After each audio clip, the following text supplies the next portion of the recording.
El Esequibo o Guayana Esequiba es una región del escudo guayanés de 159.542 kilómetros cuadrados de extensión que se sitúa entre el oeste del río Esequibo y el hito en la cima del monte Roraima en nuestra Suramérica. Venezuela reclama la soberanía de este espacio desde hace más de un siglo, alegando que le pertenece desde tiempos de la Capitanía General y basándose en el principio jurídico uti possidetis iuris. De hecho, Venezuela incluye el territorio dentro de sus dominios desde su primera constitución de 1811.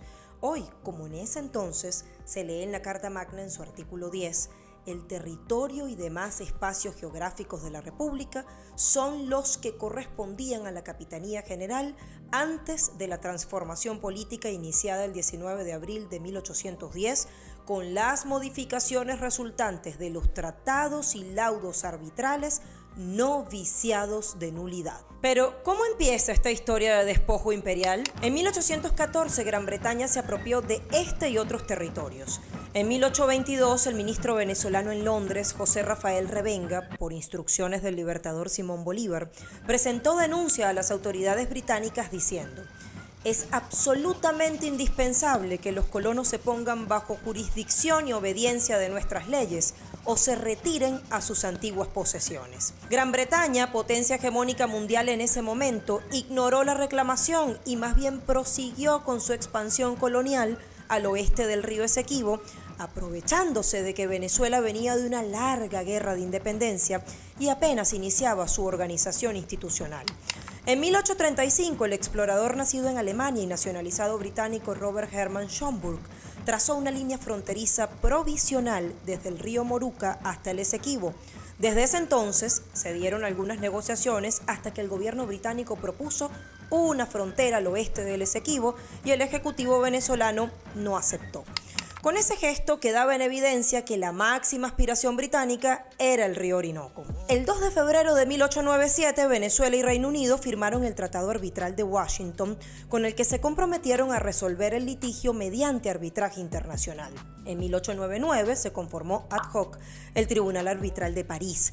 Por exigencia de Reino Unido, la representación de Venezuela quedó en manos de Estados Unidos. El 3 de octubre de ese año, el tribunal falló a favor del Reino Unido, otorgándole una gran porción al oeste de los 1.000 kilómetros del río Esequibo hasta los ríos Venamo y Cuyuní. Solo un 10% sería para Venezuela, según esa decisión. Pero, sorpresa, en 1948, tras la muerte de Mallet Prevost, uno de los abogados estadounidenses defensores de Venezuela, su representante legal hace público un documento que revelaba que la de 1899 fue una sentencia de despojo acordada en una negociación secreta. Venezuela acude a la ONU y denuncia que considera nula e irrita la decisión del laudo de 1899 por ser producto de una componenda. Naciones Unidas admite la demanda y el desenlace es la firma del Acuerdo de Ginebra del 17 de febrero de 1966 entre Venezuela, Reino Unido y su colonia de Guayana Británica, actual Guyana, en el que metrópoli y colonia reconocen la reclamación territorial de Venezuela. Es decir, esto automáticamente invalida al laudo corrupto. Reza que se debe procurar obtener soluciones satisfactorias para la solución práctica de la controversia entre Venezuela y Reino Unido que ha sobrevenido como resultado del argumento de Venezuela de que el laudo arbitral de 1899 es nulo y sin efecto. Ahora, ¿cómo llegamos a la Corte Internacional de Justicia? El 29 de marzo de 2018, Guyana introdujo la solicitud para que se resuelva el conflicto territorial ante la Corte Internacional de Justicia. En diciembre de 2020, esta instancia declara que tiene jurisdicción para analizar la cuestión. El 8 de marzo de 2021 otorgó a Guyana plazo de prácticamente un año para presentar su relación de argumentos y a Venezuela un año más después de esa fecha para su contestación. Venezuela solicita a la Corte declare inadmisible la petición unilateral de Guyana sobre la validez del laudo arbitral de 1899. En junio y noviembre de 2022, hace muy poco, demuestra con documentación rigurosa y abundante los mecanismos fraudulentos usados por Reino Unido de Gran Bretaña para arrebatarle su territorio. Dos argumentos claves en forma de preguntas. 1.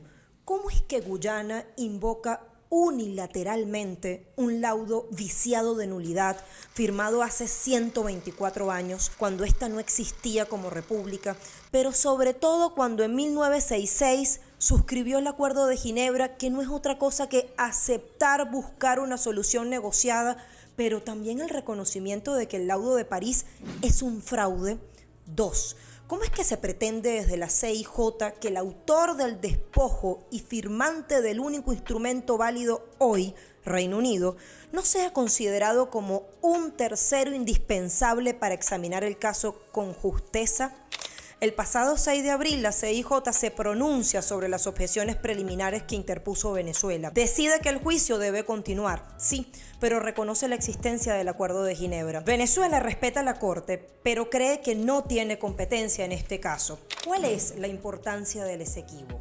El valor del Esequibo supera lo meramente geográfico. Esto es un asunto de geopolítica petrolera y seguridad integral de la nación.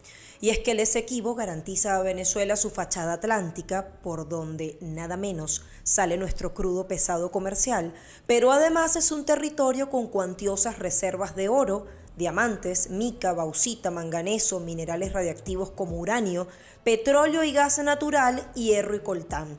Todos apetecidos por poderosos conglomerados internacionales, más en tiempos de disputa por la energía y los recursos minerales. ¿O acaso es casual que en 2015 la empresa estadounidense ExxonMobil iniciara exploraciones ilegales porque es un área en reclamación y hallar importantes yacimientos petrolíferos que hoy día administra?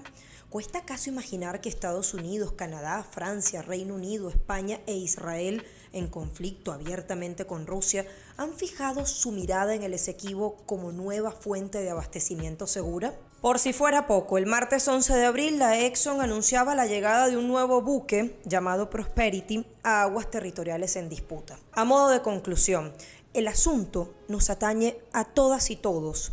Debe primar la unión nacional, porque es esencialmente una cuestión de patria. Defender la soberanía del Esequibo es continuar la lucha que inició nuestro padre Bolívar por este territorio estratégico.